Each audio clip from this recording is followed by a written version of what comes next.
notre société tout entière qui est transformée et que ça concerne absolument tout le monde, qu'on soit très expert ou pas, peu importe, on est tous concernés. Qu'on ait 20 ans ou qu'on en ait 10 ou qu'on en ait 60 aujourd'hui, oui, ça a des impacts sur absolument tout le monde.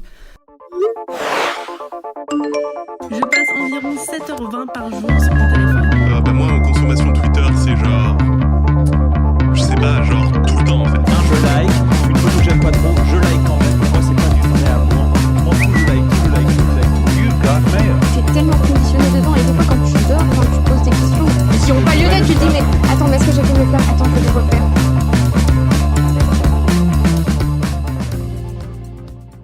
Le constat qui m'a fait m'intéresser au sujet de l'hyperconnexion, en tout cas un des principaux constats, c'est que l'hyperconnexion, ça touche à toutes les sphères de notre vie. Le travail, évidemment, la vie personnelle, nos contacts sociaux, l'amour, notre manière de nous éduquer, d'éduquer nos enfants, l'écologie, bref, tout a un lien avec l'hyperconnexion.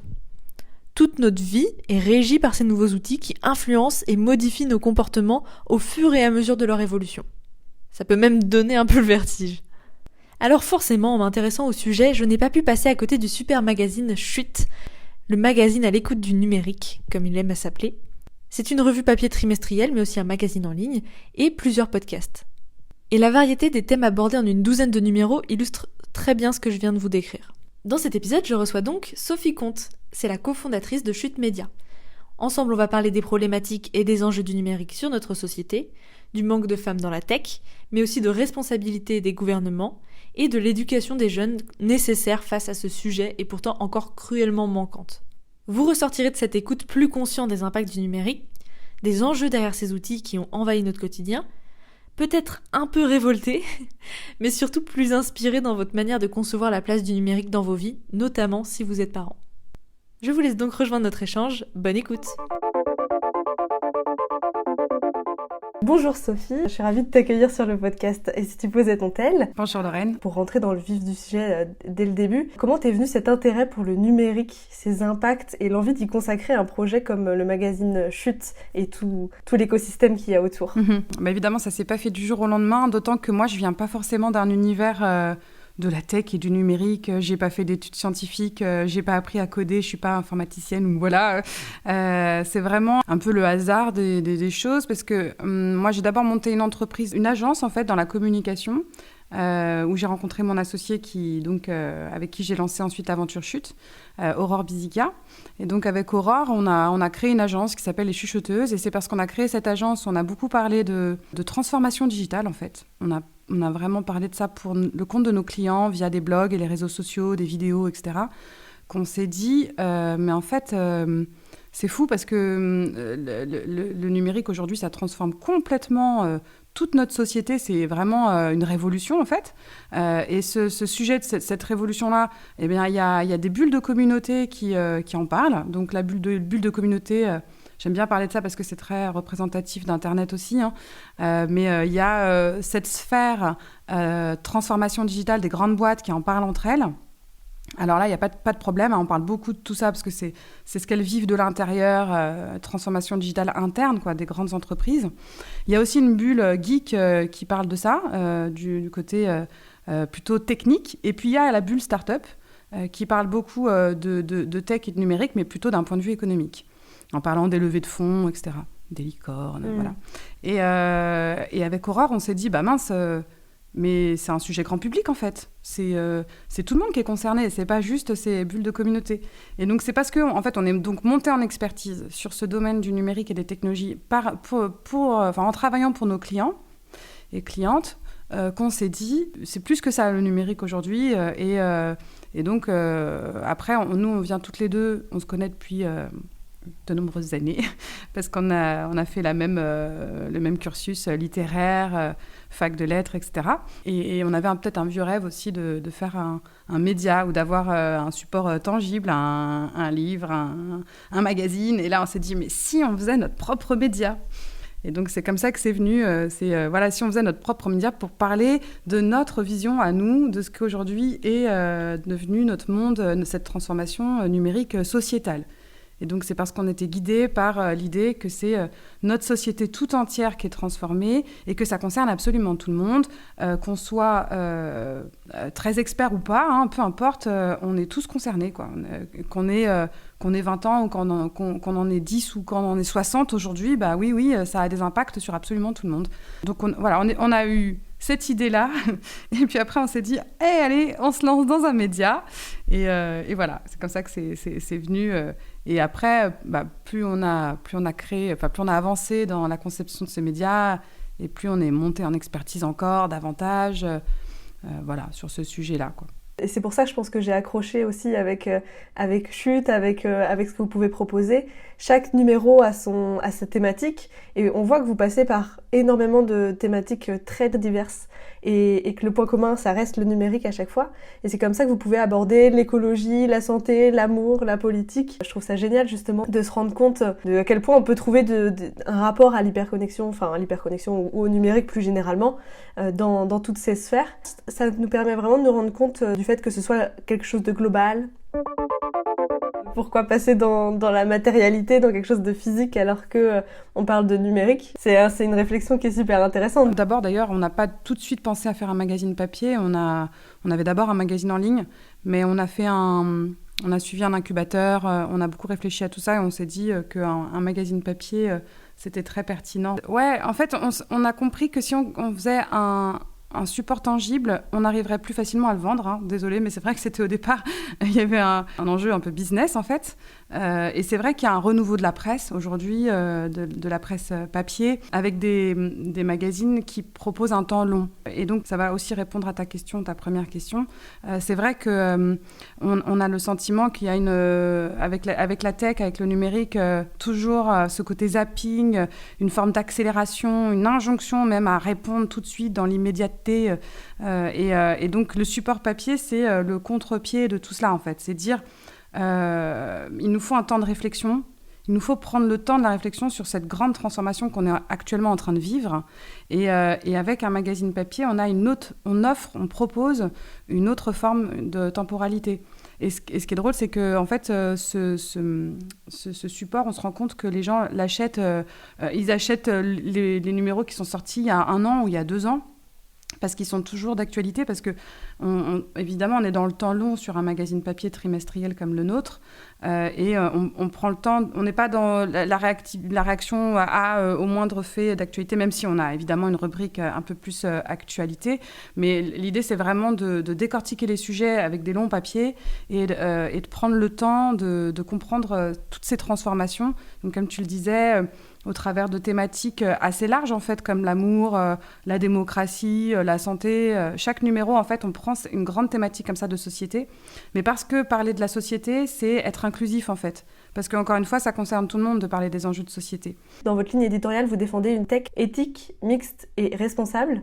Vous dédiez vos numéros parfois à des sujets très politiques. Est-ce que le numérique, c'est un sujet politique pour toi? Quelle est ta vision par rapport à ça? On a en tout cas bien réfléchi à cette ligne éditoriale de Chute et on a été particulièrement sensibilisés au fait qu'il y avait peu de femmes dans la tech. Avec la rencontre avec des personnes d'une association qui s'appelle les Digital Ladies Analyze, qui avait à l'époque publié un livre blanc qui était présenté au ministre du numérique de l'époque, Mounir Majoubi, qui proposait un certain nombre de recommandations pour faire en sorte que ça change, parce qu'il n'y a que entre 10 et 15% de femmes qui travaillent dans la tech. Ça fait peu, et c'est pas un chiffre qui augmente, voire qui régresse. Donc c'est carrément inquiétant, en fait. Et donc, on est 2 femmes, on crée un magazine sur le numérique et les technologies qui parle des enjeux de société que ça recouvre. Et on s'est dit, mais ce sujet des femmes et du numérique, ça doit être au cœur de notre ligne édito. Ça ne doit pas être un sujet à la marge dont on parle le 8 mars, tu vois. Ça doit être quelque chose qui s'intègre à tout ce qu'on fait, à tout ce qu'on propose. Et donc, on a décidé d'en faire un numéro 1. Comme ça nous permettait d'affirmer un positionnement éditorial. Alors, on en a fait un numéro 1 qui s'appelle donc « La femme et l'avenir de la tech », qui nous a permis de lancer le média véritablement, en fait. Et du coup, maintenant, peu de gens savent qu'il y a eu avant un magazine en ligne, avant de devenir un magazine papier. Mais c'est vraiment, pour nous, associé à la naissance de ce média, c'était cette thématique forte, qui après est devenue finalement une rubrique Women in Tech dans le magazine, qui s'est transformée également en un podcast, où on fait également des événements autour de ce sujet. Là, on est en train de réfléchir à créer un hors-série sur cette thématique-là, parce que c'est vrai qu'il faut que ça revienne régulièrement, en fait. On a fait un numéro, on était très contente, voilà, on a affirmé notre positionnement, mais après, qu'est-ce qu'on fait ? Donc c'est pour ça qu'on essaye de toujours trouver d'autres façons de rebondir autour de ce sujet, et que ça soit évidemment pas un sujet traité à la marge, parce qu'il faut en parler le 8 mars, mais vraiment ancré dans notre positionnement éditorial. Donc c'est aussi une réflexion sur l'écriture inclusive. Nous, on prône l'écriture inclusive, voilà, on est pour. On est aussi, on fait très attention à ce qu'il y ait autant de personnes interviewées, femmes que hommes, pour avoir une bonne représentativité. Voilà, même par exemple, quand on a parlé de la ville de demain dans le numéro 2, eh bien, on a parlé de la ville inclusive. À chaque fois, on essaie de relier, même dans la santé aussi. On a parlé de la santé, on a parlé des enjeux autour des femmes, dans les datas, parce que comme la tech est beaucoup créée par des hommes, les données sont majoritairement masculines. Et donc, les traitements ou la recherche qui peut être faite dans ce domaine-là, parfois, elle oublie une partie de la population. Bref, donc c'est vraiment un sujet important pour nous de ce point de vue-là. On parle d'éthique et de responsabilité aussi, forcément. On a un positionnement engagé, je dirais pas forcément militant, mais engagé, dans le sens où on questionne l'usage aujourd'hui qu'on fait du numérique et des technologies. C'est peut-être en ça que c'est politique. On questionne la façon dont on appréhende tout cela sans dire qu'il faut être... on n'est pas partisane de il faudrait qu'il n'y ait plus de technologie du tout, hein, et on fait un magazine papier pour offrir une autre temporalité, mais pas pour dire qu'il faut pas de site internet, puisqu'on on propose en plus une expérience de lecture amplifiée sur le digital, évidemment, avec les réseaux sociaux, avec notre site internet, avec des podcasts. Mais justement, l'idée, c'est peut-être de réfléchir à un juste équilibre entre la connexion et la non-connexion, qu'il y a des temps qui sont importants, ces temps-là, ils doivent être déconnectés. Ça permet, ça crée un contre-pied avec tout le reste. Et c'est vrai que je pense que ça a pris tellement de place, en fait, la façon dont aujourd'hui, on consomme l'information sur les réseaux sociaux ou via les médias en ligne. Ça a pris une place tellement importante on s'en plaint, on dit qu'il y a une forme d'infobésité, en fait. On a du mal à y voir clair, on ne sait pas où... On consomme très rapidement un contenu, on passe à un autre. Et donc, c'est aussi pour cette raison-là, qu'on dit chute d'ailleurs, c'est notre nom chute.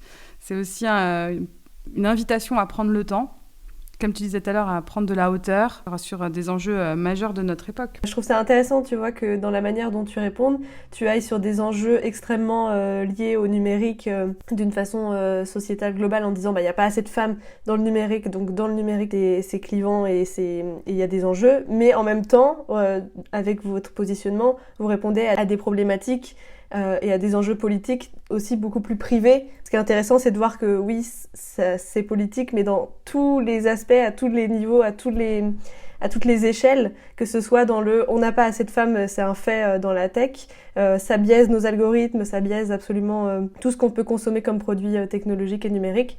Et en même temps, vous, dans votre foyer, qui peut-être n'êtes pas intéressé pour être une femme dans la tech et vous ne vous sentez pas sensibilisé à ce sujet, vous avez aussi pourtant du numérique dans vos vies et vous êtes aussi concerné par ces problématiques de ces algorithmes qui ont été biaisés par ailleurs. C'est ça.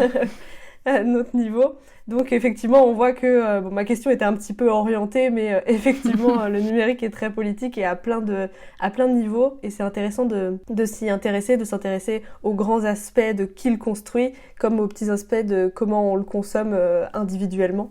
Mais on voit bien que c'est un sujet quand même qui monte dans les médias. Il y a pas un jour qui se passe où les médias généralistes ne parlent pas d'Internet et des impacts que ça a. Je sais pas, par exemple, la cyberguerre ou en Ukraine ou le cyberharcèlement. Mais c'est souvent justement alors des sujets qui font peur.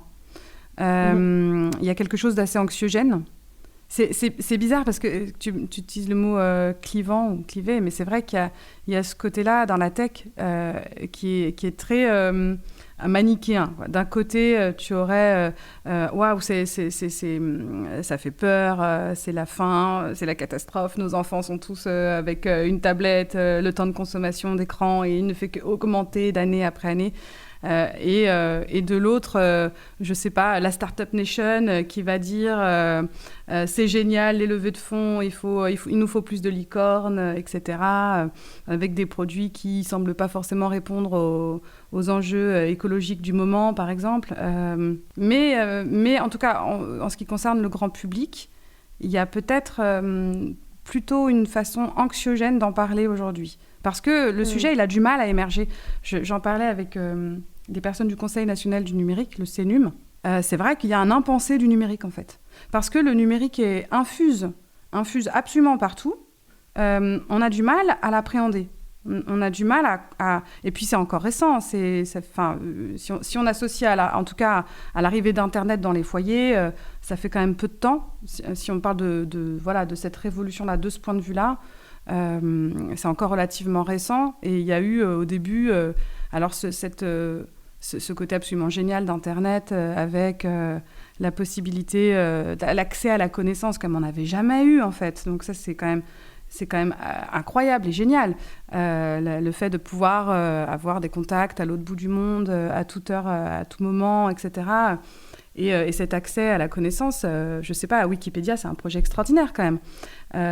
Mais après, on a bien vu les grosses problématiques qu'il y a derrière, avec des grandes entreprises qui prennent des parts de marché énormes et qui accaparent notre attention. Et toute cette économie qui a été créée autour de l'attention, qui questionne, qui pose un tas de problèmes. Et le monopole de ces grandes entreprises aujourd'hui, et pour ne pas les citer, les GAFAM. Et c'est à mon sens, moi, c'est le problème, c'est ces entreprises-là qui ont créé des designs addictifs qui font que tu vas sur Facebook et tu n'arrives plus à en sortir, ou sur Instagram, plutôt, on va citer quelque chose, je sais pas, ou plutôt TikTok aujourd'hui, voilà.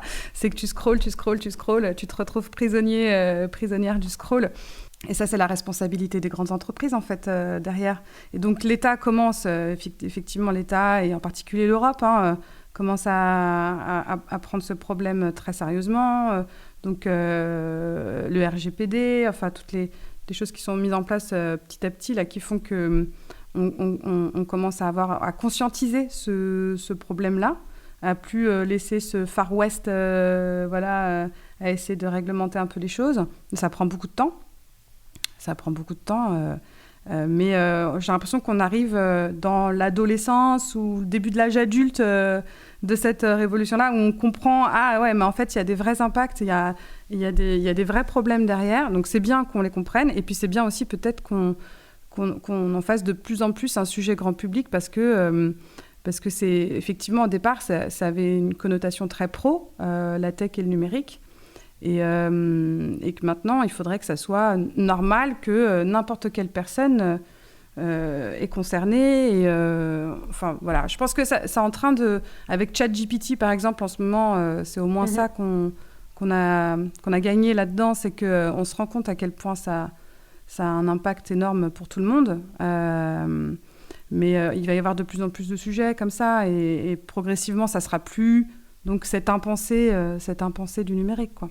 Ouais, c'est comme ça c'est venu dans nos foyers, on est obligé à un moment de prendre aussi conscience de que ça signifie, quoi. Et moi, ça me fait penser, quand tu le dis de cette manière, ça me fait penser à un parallèle de quand il y a eu la révolution industrielle et qu'on s'est mis à consommer des tonnes et des tonnes de produits, et que tout le monde a voulu sa part du gâteau, que ce soit les grands industriels ou les foyers qui se sont mis à avoir énormément de pouvoir d'achat, de pouvoir d'achat, je sais pas si c'est le terme, mais en tout cas à accumuler énormément d'objets, etc. Et qu'ensuite, il y a eu ce palier de ok, on prend du recul, on déconstruit, on sensibilise, on comprend que c'était pas forcément la bonne situation. J'ai l'impression qu'on arrive un petit peu à ce palier-là avec le numérique de ok, on a poussé les technologies extrêmement loin.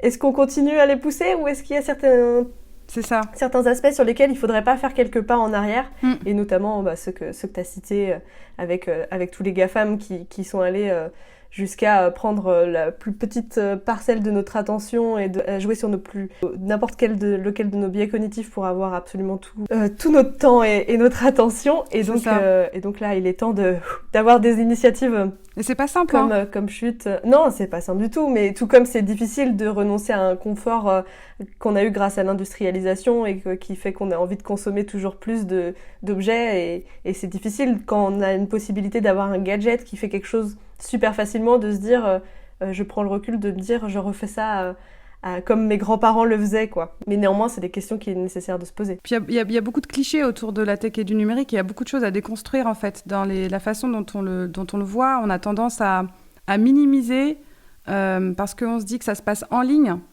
Il y a de fait, on oppose virtuel et réel, mais cette opposition, il faut en finir, en fait. Il faut en finir avec l'utilisation du mot virtuel. Le cyberharcèlement, c'est pas virtuel, c'est réel. Et en fait, il y a aussi ça. On a tendance à minimiser, à se dire que c'est moins important. Et je crois que ça, c'est un gros travail que doivent faire les médias aussi. C'est là où on a, nous, notre rôle à jouer, c'est de déconstruire un petit peu tous ces clichés qui font que on prend conscience sans prendre tout à fait conscience, quoi. Et le mot cyber a tendance à réduire, à dire mais non, mais c'est une autre sphère, c'est autre chose, c'est pas là, c'est pas réel, c'est pas ancré. Et ça c'est vraiment problématique actuellement, je trouve. Ouais, ça rend la problématique encore moins palpable, encore plus diffuse. Ouais. C'est aussi le même problème du point de vue de la pollution numérique.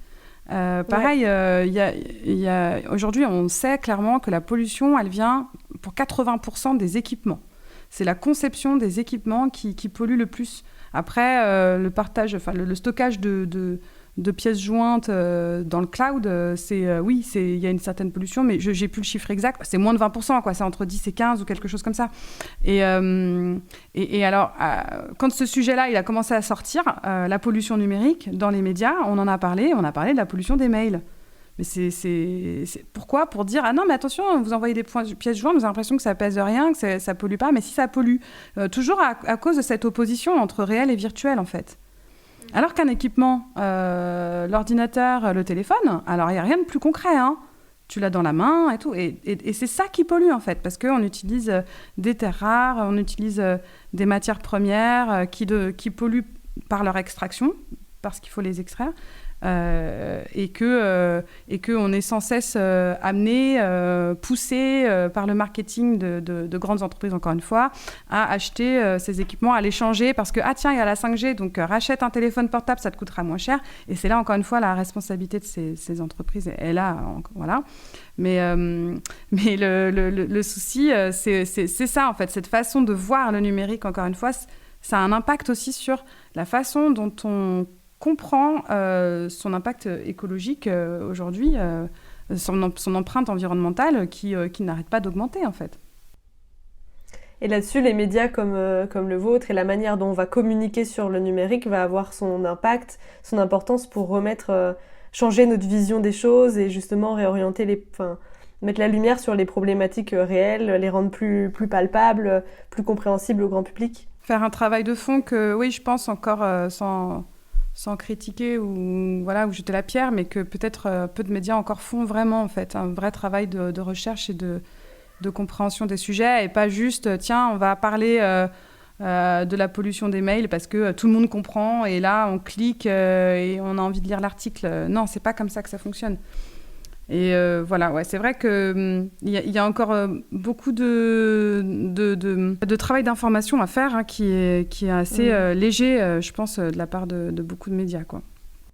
Oui, d'où l'importance d'avoir un média spécialisé, parce qu'effectivement, actuellement, on commence à sentir que tous les médias s'approprient cette problématique, mais restent sur quelque chose d'un peu sensationnel, de comment vous pouvez agir personnellement, donc avec vos mails, alors qu'en fait, on sait bien que c'est pas le fond du problème, ou à quel point on vole nos données, ou à quel point, enfin, sur des choses comme ça qui vont un peu nous révolter, mais sans nous faire comprendre les problématiques de fond. Je voulais savoir, toi, avec le numérique, est-ce que pour toi on s'en va plutôt vers une utopie avec énormément de possibilités et plein de belles promesses, ou est-ce qu'on ne va pas un petit peu vers la dystopie avec quelque chose de justement où on va aller sur le toujours plus et on va avoir du mal à s'arrêter et on va finalement se retrouver complètement remplacé par par du numérique, perdre nos cerveaux dans les réseaux sociaux et puis avoir des cerveaux numériques comme ChatGPT qui vont nous remplacer. Comment tu vois les choses, toi, en ayant cette nouvelle culture du numérique que tu construis grâce à Chute? Bah, forcément, c'est les deux. C'est difficile pour moi de prendre parti et de dire que tout est bien. Non, il y a vraiment des... Il y a des jours où je me dis que c'est la cata aussi. Donc, je sais pas, je me dis que c'est pas le numérique le problème, en fait. Encore une fois, le problème, il est plutôt économique et la façon dont on réglemente tout ça. Avec la tech, on peut faire des choses incroyables. On peut évidemment transformer le monde de façon positive. On peut, ne serait-ce que dans les handicaps, par exemple, le numérique donne des accès, enfin une forme d'accessibilité pour des personnes qui sont porteuses de handicap. Le numérique, c'est l'accès à la connaissance, mais c'est aussi l'accès à des contenus, à ce côté qui accapare notre attention. Voilà, je sais pas, jouer à des jeux vidéo, il n'y a pas de problème en soi. Par contre, jouer à des jeux vidéo toute la journée, là, il y a un souci. Et donc, finalement, je pense que si on est toujours à pointer la tech, le numérique, c'est le problème ou c'est la solution, c'est pas ça, en fait. Pour moi, le problème, c'est l'économie qu'il y a derrière et la façon dont on encadre les choses ou pas. Et là-dessus, je pense qu'on fait certaines avancées, mais qu'elles sont encore évidemment trop faibles. Et là-dessus, tu vois, j'ai plus de mal à être optimiste. Il y a quelqu'un, un chercheur qu'on a interviewé dans un numéro qu'on a fait sur le temps, qui s'appelle Temps, suspend ton scroll, numéro 11 de Chute. Une thématique vraiment importante pour nous parce que justement, on propose, comme je le disais tout à l'heure, avec un format papier, une autre forme de temporalité. Donc, on a beaucoup questionné le rapport au temps qu'on a avec la tech, avec le numérique, parce que ça faisait vraiment écho à notre ligne édito. Et il y a ce chercheur, Pierre-Antoine Chardel, si je ne dis pas de bêtises, qui expliquait que c'est simplement le capitalisme a besoin de se développer, a eu besoin de se développer à un moment donné, s'est développé d'un point de vue géographique. Et maintenant, ce qui l'accapare, c'est le temps, en fait. C'est le nouvel espace du capitalisme, c'est le temps. C'est là où je trouve il y a un vrai sujet. C'est ces entreprises, elles ont trouvé une forme d'Eldorado grâce à la tech. On parle de captologie maintenant des données. C'est quelque chose justement que traite beaucoup le Conseil national du numérique que j'évoquais aussi tout à l'heure. Si on n'encadre pas ça et si on ne crée pas d'un point de vue législatif, si on ne crée pas des lois, etc., ça ne va pas aller en s'améliorant, c'est sûr. Encore une fois, c'est politique. Ouais, tout à fait. Non, c'est vrai que on y revient forcément. Mais effectivement, je suis complètement d'accord avec toi. Il y a pas de tout blanc ou tout noir dans la manière de traiter ça. Mais donc, ce qu'il faut comprendre, c'est que la technologie, c'est énormément de possibilités qui peuvent être très positives, qui peuvent nous amener vers ce que vous défendiez, à savoir un Internet, une société même plus éthique, mixte et responsable si elles sont bien utilisées. Mais dans ce cas-là, ça demande des législations, ça demande de l'encadrement et des bonnes valeurs derrière tout ça, quoi. Puis une éducation aussi, tu vois. Nous, on a décidé de lancer un magazine pour les ados qui s'appelle Chute Explore. On se rend compte quand on parle à des parents, on leur dit ouais, on a créé Chute Magazine, un média qui explore l'impact du numérique dans nos vies. Les gens nous font ah ouais, c'est intéressant. Et puis quand on leur dit puis on va lancer un magazine pour les ados parce que les ados quand même passent beaucoup de temps sur les écrans. Ah oui. Alors là, franchement, je comprends complètement. Et il y a d'un seul coup une forme, je sais pas, une épiphanie, et quelque chose qui se passe où tout le monde comprend. Je sais pas. Ma théorie là-dessus, c'est que je pense qu'avec nos ados, avec nos enfants, on a un effet miroir qui se crée. On les voit connectés. On a tout à fait cette scène en tête de l'enfant qui est là sur une tablette en train justement de mater des vidéos et le parent qui va le dire mais arrête, lâche cette tablette, alors que le parent est lui-même sur son téléphone. Et donc ça reflète toutes nos contradictions et toutes nos difficultés en fait à appréhender notre propre connexion. Et donc on la comprend beaucoup mieux au travers de nos enfants. Et on se sent en plus concerné, évidemment. On a une responsabilité en tant que parents d'éducation. Et donc c'est ce qui nous a amené, nous, à créer un un magazine pour les ados. En plus, on a nous-mêmes des enfants qui grandissent et qui deviennent gentiment des ados aussi. Donc, c'est vraiment des questions qui sont super importantes actuellement pour nous. Comment est-ce qu'on fait quand on sait que la moitié des élèves de 6e ont un téléphone portable, quoi. Comment est-ce qu'on gère ça, en fait? Parce qu'il y a même une pression sociale. C'est presque plus parce que tu sais que quasiment tous les enfants ont un téléphone portable en 6e ou en 5e, que tu te dis, bon, est-ce que tu as envie que ton enfant il soit ostracisé, enfin marginalisé, j'en sais rien, parce qu'il n'a pas encore de téléphone.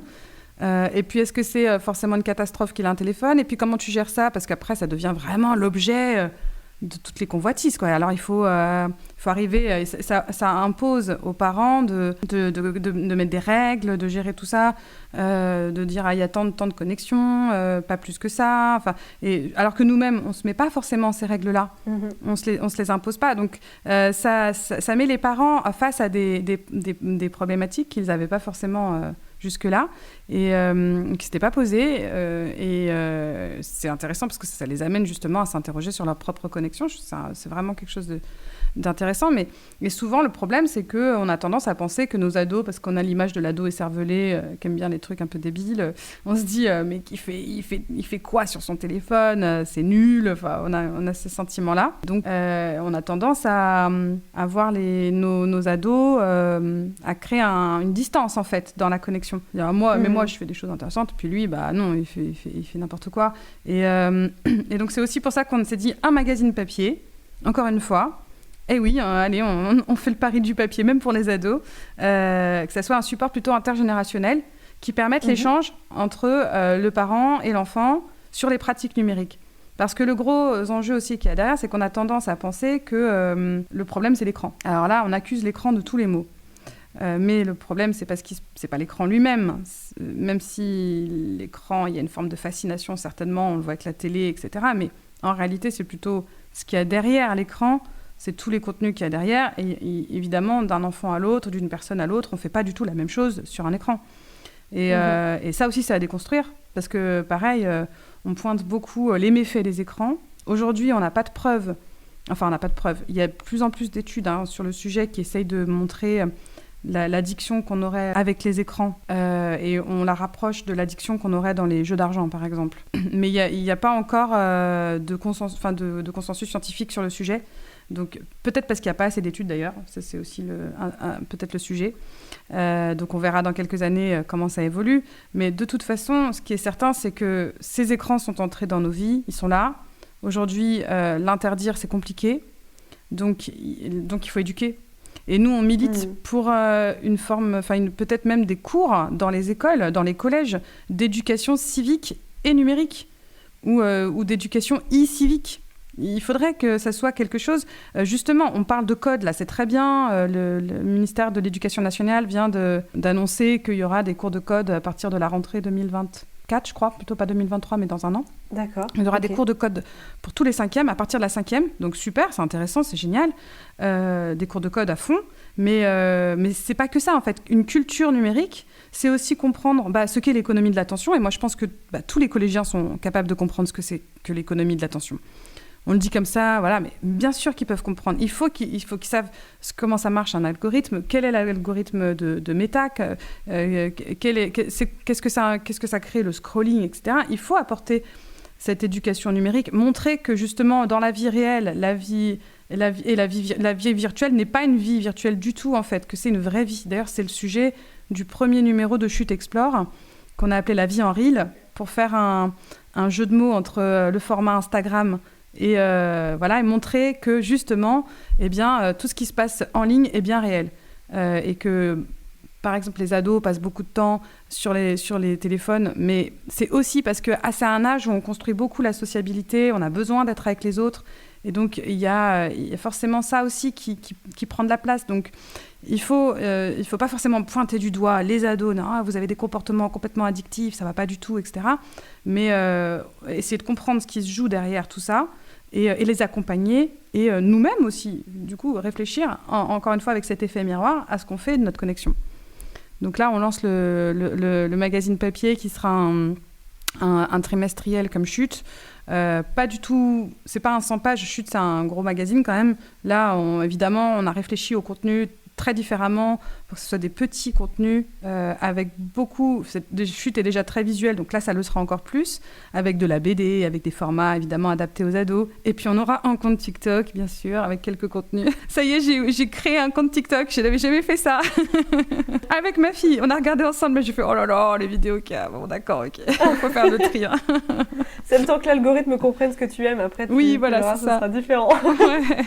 Effectivement, l'éducation, c'est un grand sujet. Je te rejoins à 100% sur les cours d'éducation e-civique ou d'éducation au numérique, etc. Pour moi, c'est tellement important. Là, on est en train de mettre des tablettes de plus en plus tôt aux enfants dans les écoles et on leur apprend pas et on n'apprend pas à s'en servir. Ouais. C'est ça, c'est dingue. Donc là, je suis complètement d'accord. Et je trouve ça génial aussi qu'il y ait ce nouveau support qui va arriver chez Chute. Et donc, tu disais transgénérationnel parce que vous imaginez que c'est un moment d'échange ou que c'est l'un après l'autre, on peut lire et puis ensuite en discuter de ce qu'on a compris là-dessus. C'est comme ça que vous imaginez les choses? En fait, c'est un format qui se déplie avec un grand poster au dos. D'ailleurs, il y aura aussi un concours de nouvelles. En fait, on va proposer un sujet aux élèves, aux enfants, peut-être à partir de la 4e ou 5e, 4e. Et la nouvelle que nous, on aura choisie sera diffusée dans Chute Explore. Et oui, comme il se déplie, il invite à l'échange. C'est ce principe-là. Alors, on a beaucoup de profs documentalistes dans les collèges qui sont très intéressés par ce nouveau média parce que justement, il manque de contenu pédagogique là-dessus. Et donc, encore une fois, donc ça sera intergénérationnel et également avec les profs, en fait. C'est un support qu'on imagine beaucoup en classe, mais presque parce qu'on a eu, en fait, cette demande de la part des collèges, finalement, qui nous ont dit on n'en a pas. Et ce qu'on sait aussi, c'est que Chute Magazine il est déjà beaucoup présent dans les CDI des lycées. Et puis aussi, nos lecteurs et lectrices sont des parents qui nous ont dit que leurs ados leur piquaient Chute. Mais c'est vrai que le retour des collèges au départ, on leur a envoyé Chute, ils nous ont dit non, c'est trop pointu, c'est pas adapté pour les collégiens. Mais on n'a rien, donc si vous faites quelque chose, dites-nous. Et donc là, on voit qu'on a fait une campagne de pré-lancement de Chute Explore parce qu'on sera sur KissKissBankBank la semaine prochaine. Et on a beaucoup de profs qui s'inscrivent pour être informés du lancement, qui trouvent ça super intéressant. Donc c'est chouette, quoi. C'est vraiment... c'est un support à la fois pédagogique, civique et ludique. C'est comme ça qu'on le présente. Et qui, voilà, par son format, invite à l'échange. Là où Chute Magazine pouvait un peu le proposer, mais c'était pas suffisant pour être adressé aux jeunes, en fait. Mais je pense que peut-être le fait que ça soit un magazine très coloré, très pop, ça a attiré l'œil des ados. Donc là, on aura des contenus qui seront plus adaptés pour eux. Voilà. Ouais, ok.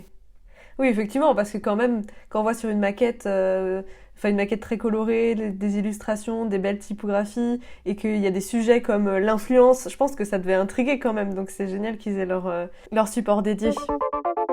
Je voulais savoir si toi, qui es sensible à ce sujet, quel est ton rapport aux outils connectés dans ta vie quotidienne? Est-ce que tu trouves cet équilibre entre les bons effets, les effets positifs et les outils qui peuvent t'apporter énormément et éviter les effets négatifs? Je trouve que c'est un combat, c'est toujours un combat et qu'on n'est justement pas beaucoup aidé pour l'instant pour nous aider dans ce combat-là. Donc moi, effectivement, des outils de travail qui prennent trop de place. On utilise beaucoup Slack au sein de l'équipe.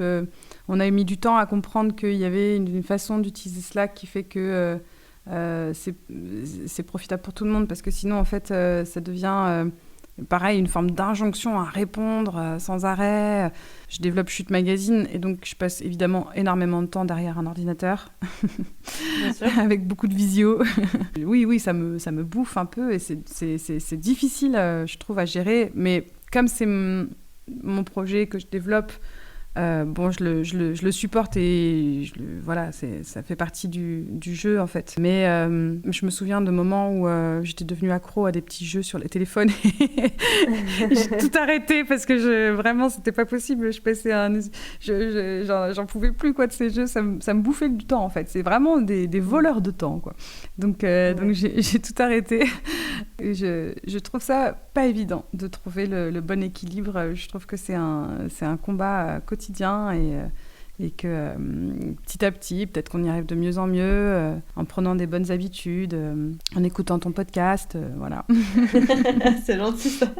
Mais oui, comme tu dis, je pense que c'est un combat permanent et on en revient au fait que c'est politique et que plus les sphères politiques nous aideront à encadrer les choses, plus on sera éduqué aussi dès le plus jeune âge à ces nouvelles technologies, ces nouveaux comportements, plus on arrivera à trouver notre équilibre là-dedans. Mais effectivement, je suis d'accord avec toi, c'est un combat un peu permanent.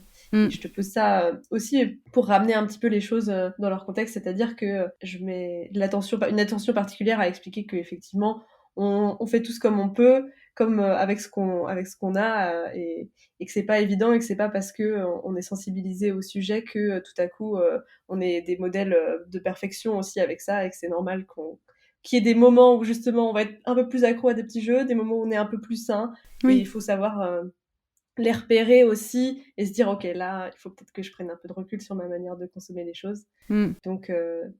Donc c'est chouette que tu aies été transparente aussi sur le fait que parfois il y a des difficultés. Il y a des hauts et des bas. Malgré que tu connaisses. Voilà, c'est ça, exactement. Est-ce que tu aurais un challenge à proposer pour conclure cet épisode, un challenge pour les auditeurs, pour ramener une action concrète dans leur quotidien suite à ce podcast? Eh bien, pourquoi pas de passer du temps avec ses enfants, du temps partagé sur les contenus, sur les écrans, ensemble, et en parler après, sans écran. Peut-être alors, certainement, beaucoup de parents font déjà ça, hein, mais on n'a pas toujours le réflexe aussi parce qu'on est pris par le temps ou sur d'autres choses, et peut-être pourquoi pas de réfléchir avec son ado et échanger sur les pratiques numériques, justement. Et découvrir ce qu'ils font, qu'est-ce qu'ils regardent. Tiens, ah oui, il y a telle application qui est sympa. Pousser aussi peut-être sur d'autres choses auxquelles on n'a pas forcément pensé. Du temps partagé, parents-enfants, autour des pratiques numériques, pourquoi pas. Bien. Ouais, c'est une très bonne idée, j'aime beaucoup. Et ça permet, comme tu disais, des fois on se dit, on présume de ce que les adolescents vont consommer, alors que il pourrait y avoir des bonnes surprises, que ça peut être un temps qui enrichira tout le monde. Exactement. Il peut y avoir des bonnes découvertes aussi des parents sur ce que leurs enfants consomment et sur les applications, etc. et vice-versa. Donc ça me semble très intéressant comme challenge, c'est parfait. Super, merci beaucoup Lorraine pour ton invitation. Merci à Sophie Comte d'avoir répondu à mes questions et d'avoir accepté de partager sa vision de l'impact du numérique sur nos vies.